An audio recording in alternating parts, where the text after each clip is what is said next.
So here we go again sa panibago nating galakas, no? Ngayon guys, yan, pupunta tayo sa Rim Island.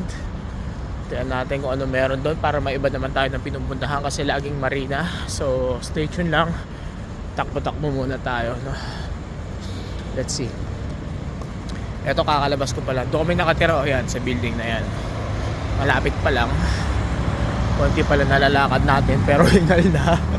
No? Pero yun ang goal natin eh. Patibayin natin yung stamina natin para mas malayo yung napupuntahan natin. Mas nakakatakbo tayo ng maayos-ayos.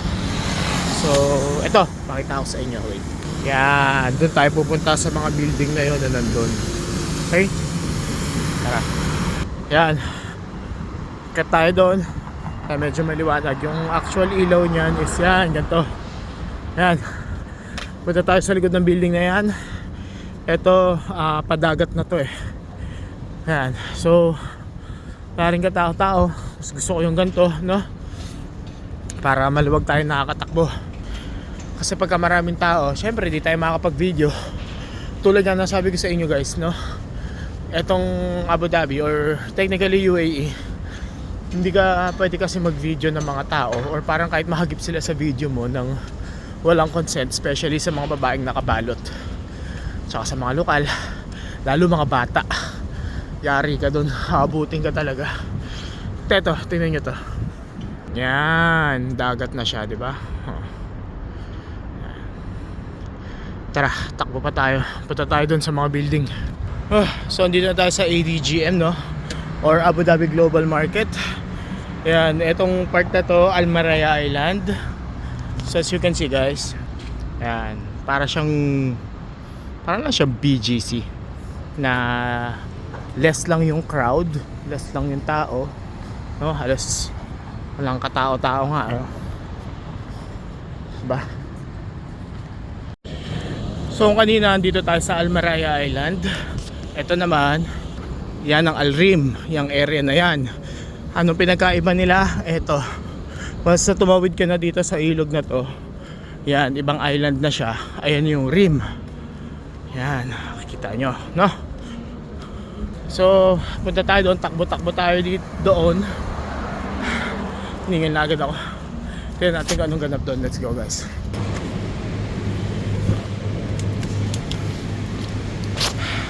Bili muna tayong tubig sa grocery, no? Kapagod. Tikot din muna tayo. Tingin din tayo ng eto, mga protein bar. Ayan, mura lang. Ito 8 nga lang yun.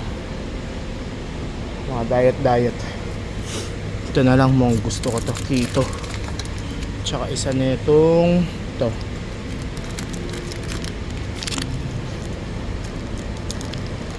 Let's go. Okay, tubig tsaka protein bar. Diyan tayo galing sa Grandiose. Yan, 24 hours yan na grocery dito or supermarket. Yan. Ngayon, cool down muna tayo, no? Medyo rumatrat kasi ako ng takbo. So, nakakahingal siya. Pahingal lang tayo. Lakad tayo siguro mga 200 meters. Tapos, rehydrate. Rat ulit. Medyo mahangin ngayon guys eh. Kaya kapag kunyari pinagpapawisan ka na tapos nahinto ka ng ganito, malamig. Ang temperature ngayon dito sa Abu Dhabi is 17, 18, ganun. Check ko mamaya. According sa pakiramdam kong lamig, mga ganun. Malamig siya sa gabi. Sa araw naman, okay naman, sustainable, mga 25 degrees, ganun. 23. Pero pag ganito guys, pag humangin malamig. So, ayun. Rat ulit tayong takbo, no? Yan na, medyo malapit na tayo sa katotohanan. So, yun. Doon pa tayo pupunta sa kabilang side pa. Wala pa yan, hindi pa yan yun. Laban lang, arats. Dito tayo sa, hindi ko alam saan to eh. Shoutout Gym Nation. Uy, go na pala. Shoutout sa inyo. Binigyan nila ako last time ng parang free trial. Kaso hindi ko napuntahan, no? hopefully one of these days makapunta ako dyan at makapag-gym. Ko-content natin yan, kaya magalala. Takbo muna tayo. Let's go, let's go, let's go. So ito ang itsura guys, no? Dito pag nagra-running, maglakad nga muna tayo. Yan, ito ang itsura dyan pagka naglalakad dito, nagra-run. Walang katao-tao, no? Tayo lang. So medyo makakagawa tayo ng ganitong content dahil hindi tayo, syempre may ilang na may makukuha ng ibang tao. At the same time, di ba, pwede tayo magdadadada dito ng, alam nyo yun, wala na nagigiyosyoso. So tara, rat-rat pa tayo. So dito tayo sa terraces. Kung bakit terraces, kasi yan, naka-level yung building na para sa terrace, no? Maganda dito pumunta kasi meron ditong secret road to paradise. Ito guys, turo ko sa inyo. Tapat to ng Shams Boutique, no? Sa mga gusto pumunta dyan, etong eskinita na to ang ating papasukin, no? Pag dumiretso kayo dito, papunta kayo doon sa Bay Area. So tara, puntahan natin. So ito na nga yun, no? Ayun yung Bay Area. Medyo madilim lang guys. Liwanagan natin konti, no? Yan. So yan, mga building, dagat. Pwede kayong, ewan ko kung pwede mag-swim dyan. Yan.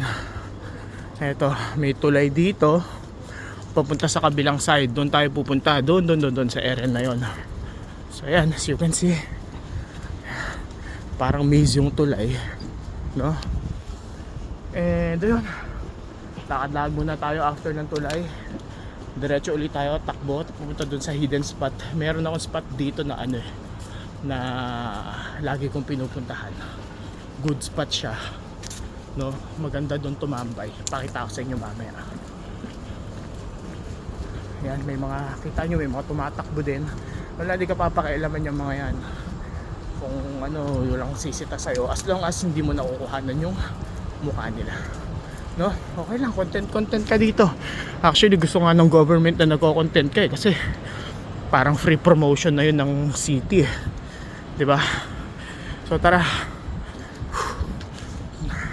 Medyo nahimasmasan na ako.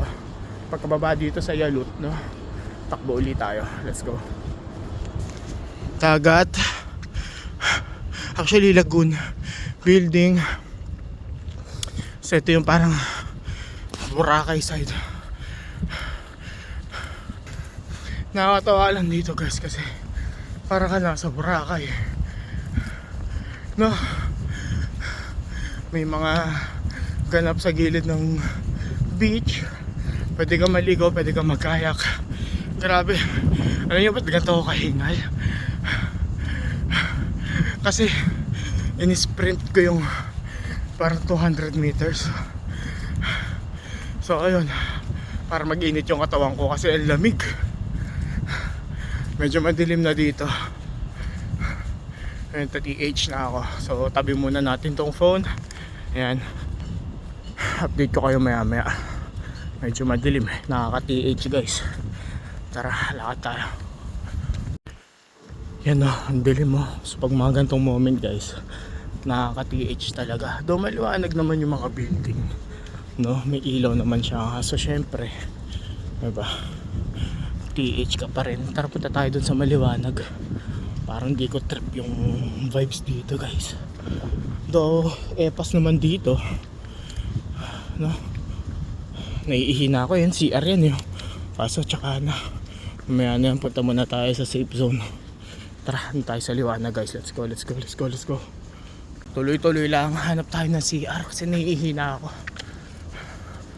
So far, feeling ko mga nasa 5 km na rin to, or 4 km. Tara, punta tayo dun sa favorite spot ko dito sa Rim. Pakita ko sa inyo. Let's go. Ito yung pinaka-favorite spot ko dito guys. Etong bench na to. Pwede din dun sa kabila, kaso ayoko doon, may basurahan. May basurahan daw din dito. Ayan o. Buka lang dyan. Diba? Doon na lang tayo. Ayan. Buka dito sa bench. Medyo kalbo na nga lang tong puno. Dati may puno Maganda dito tumambay. Yan. Po. Relax. So enjoy natin ang cityscape ng Abu Dhabi. Ayan. So habang nagpapahinga dito at nagre-relax, no? Kwento-kwentuhan muna tayo, guys.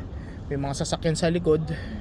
Yan, ewan ko kung naririnig nila tayo. Kung marinig man nila tayo, hindi naman siguro nila tayo maintindihan sa pinagsasasabi natin dahil iba-ibang lahi naman yung mga yan. So ayun, nakakatuwa lang yung mga gantong moment, no?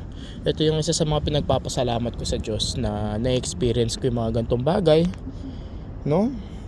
Totoo sin, simpleng ano lang naman siya.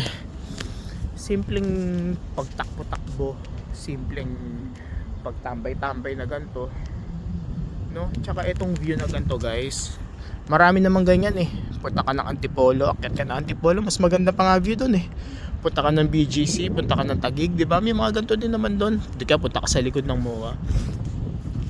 So, kung hahanapin mo talaga yung pinakamagandang view, maraming lugar Hindi ka mauubusan, no?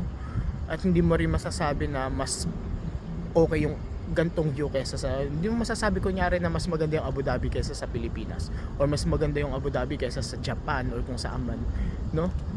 Ang nagpapaganda dito, it's how you see it. Paano yung perspective mo sa isang bagay. It doesn't have to be perfect, but for you, sa paningin mo, perfect siya, no? Ganun din sinasabi ng mga tao na, alam mo yun, mga masasayang couples, mga dekada na silang mag-asawa, no? Marami namang babaeng magaganda.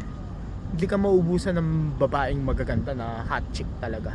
Araw-araw meron yan. Kahit saang lugar ka pumunta, meron at meron yan. Pero ang tanong, sino yung perfect sa paningin mo? 'Di ba? Sino yung maganda sa paningin mo? So wala siya sa physical na itsura, dahil pag tumanda yan, kukulubot din yan 'di ba? Nasa kung paano mo siya makita.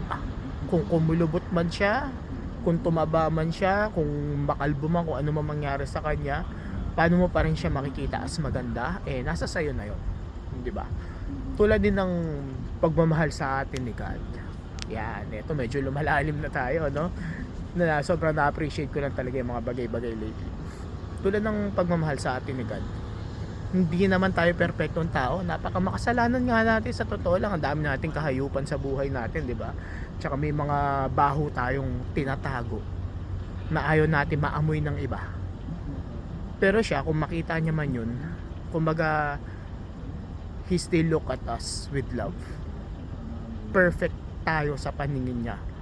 Kaya ano man itsura mo, 'di ba? Kung kompleto ba yung parte ng katawan mo o hindi, 'di ba? Gwapo ka, pangit ka, maganda ka, kung ano mang itsura mo, perfect ka sa paningin ni God.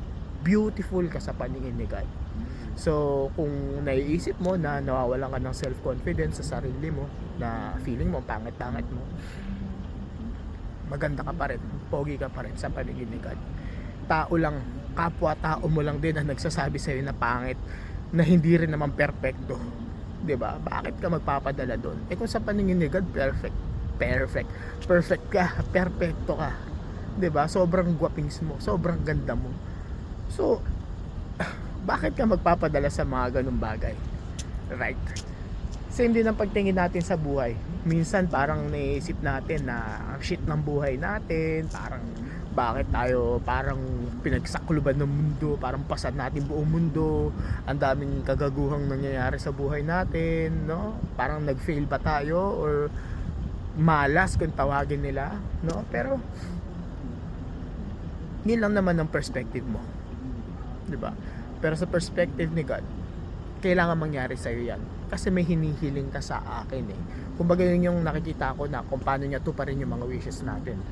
Kunyari, ibibigay niya kagad sa'yo yung hinihiling mo. Hindi mo ma-handle yan Mawawala rin sa'yo yan Baka masira ka pa Kailangan pagdaanan mo muna yung ganito, matuto ka muna ng ganyan, bago mo makuha yung ganito. Diba? Para magtagal sa'yo. Kasi yun yung hinihiling mo Sinusunod ko lang naman So ano man yung shit na nangyayari sa buhay natin, mga pasakit na nangyayari sa buhay natin, it has to happen, guys. Etong bago kong motto ngayong taon, no? Lahat ng para sa'yo, hindi mo mamimiss out. Kumbaga hindi mo makakaligtaan, hindi sasablay yung mga bagay na para sa'yo talaga. Kunyari, may ina-applyan kang work, hindi ka na hire. Baka mamaya kasi yung hinahanap mong environment hindi doon sa ina-applyan mo, no? So, kung hindi yun para sa'yo, hindi talaga mapupunta sa'yo yun. Pero kung ano talaga yung para sa'yo, kahit hindi mo yan hanapin, kusang ikaw ang hahanapin nun. Yung mga bagay na para sa'yo, ikaw ang hahanapin nun. Sa'yo pupunta yun. I-attract mo siya. Mas okay, siguro mas magtatagpo kayo ng bagay na gusto mo ng maaga kung hahanapin mo din siya. 'Di ba? Pero yung kung ano talaga yung para sa'yo, hindi mo ma-miss out yun. Pupunta at darating sa buhay mo yun. Ayun lang yung mga tumatakbo sa utak ko kanina habang naglalakad ako. Lalim, no? Ang dami natin na pag-usapan, ang dami nating kabalbalan. Ang dami kong gustong sabihin, kaya pahalo-halo rin ako ng topic eh. Ang dami kong gustong sabihin guys, ang dami kong gustong ikwento sa inyo. Sa totoo lang, ayun, pindot ka ata. Ang dami kong gustong ikwento sa inyo. Kaso pinapaikli ko yung video hanggat maaari, 20 minutes lang eh. Next time try natin na mag-relax, kumalma, no? Topic by topic tayo para hindi rin ako nararush, para hindi rin labo-labo yung mga pinagsasasabi ko, no? Kasi minsan na-overlap eh. Kumbaga hindi pa ako tapos sa ganitong topic, may gusto na kagad akong sabihin. 'Di ba? Anyways, yun lang naman, no? Chill muna tayo dito. Yun lang yung parang mga realization natin for today. So, another galakas na naman natin. Dito tayo sa rim. Ayan, yan, dito naman tayo humarap yan. Another galakas natin dito sa Rim Island, Abu Dhabi. Yan. So sa mga tropa natin dyan na hindi pa nakasubscribe guys, subscribe naman kayo. Kung ayaw nyo, again, okay lang. Share nyo sa mga tropa natin na alam mo yun, mahilig sa mga gantong content, mga kwento-kwentuhan, no? Organic content. Yan ang ano natin guys. Palaganapin natin ang organic content. Yung walang script, walang hindi fake, hindi scripted, hindi fake, hindi AI, organic. Kung ano yung kunyari lumabas ka ng bahay noong 2012 or 2010, may mga tropa ka nakakwentuhan or may mga tao ka nakasalamuha. Ganun. Kung ano yung kwento ng buhay nila, kung anong kwento ng buhay mo, kung ano yung mga experiences mo at experiences nila, yun lang i-share nyo sa isa't isa. 'Di ba? Walang script, walang fake, walang shit, organic, 'di ba? Natural, raw. Walang kung magkamali man ako ng sabihin dito, upload pa rin. Tuloy pa rin, mabulol man ako, mautal ako, upload pa rin. 'Di ba? Organic nga eh, natural eh. Yun lang naman. Yun lang naman ang ano ko, naiisip ko na gusto kong i-implement sa mga content ko. And okay, haba na ng outro natin, no? Balik na ako guys. Nilalamig na ako. Lakad na tayo ulit. Hanap tayo na maiihian. No? Si Chavez nga pala ulit. Kita-kits sa susunod nating video. Galacast.